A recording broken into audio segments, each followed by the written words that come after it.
Les besoins en infrastructures sportives ne répondent plus à la demande dans plusieurs quartiers de Gatineau. Espaces saturés, installations vieillissantes, les défis sont nombreux. Plus on va parler sport, plus ça va être possible d'avoir des belles avancées. Aujourd'hui, Excellence sportive Outaouais, on a un peu un penchant vers le sport de haut niveau, mais toutefois, le sport de développement a aussi sa place dans cet échiquier-là. Puis c'est important aussi que ça va du 0 aux 99 ans au niveau de l'activité physique. Dans le secteur d'Almer, Maude Marquis-Bissonnette propose une série de mesures, dont une nouvelle palestre de gymnastique en lieu et place de la bibliothèque Lucy Faris, dont le déménagement est déjà prévu. C'est le club de gymnastique Unigym qui va venir s'installer ici, ce qui va permettre de tripler les espaces disponibles dans le secteur ouest de la ville pour la gymnastique. Un engagement rassurant pour le président du conseil d'administration d'Unigym.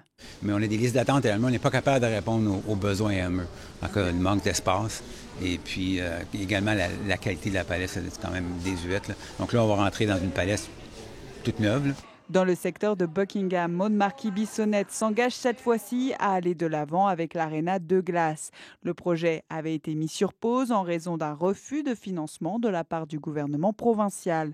Le conseiller sortant et candidat indépendant dans le district de Buckingham avait demandé un engagement clair de la part des candidats à la mairie sur ce dossier. Maintenant, moi, j'ai hâte de savoir combien la mise de fonds va être de la part de la Ville de Gatineau et surtout, est-ce qu'on va être en mesure de maintenir l'aréna de Masson qui est essentielle. De son côté, l'autre candidat à la mairie, Mario Aubé, n'a pas encore fait d'annonce officielle relative aux infrastructures sportives, mais précise que cela viendra en temps et lieu. Moi, c'est sûr que je suis très surpris de voir que le candidat à la mairie qui provient du secteur de Masson n'a pas encore pris d'engagement ferme. Lors du débat diffusé en début de semaine sur les ondes de Radio-Canada, il avait tout de même précisé que le projet de glace dans l'est de la ville devait avancer rapidement. Ici, Anne-Louise Michel, Radio-Canada, Gatineau.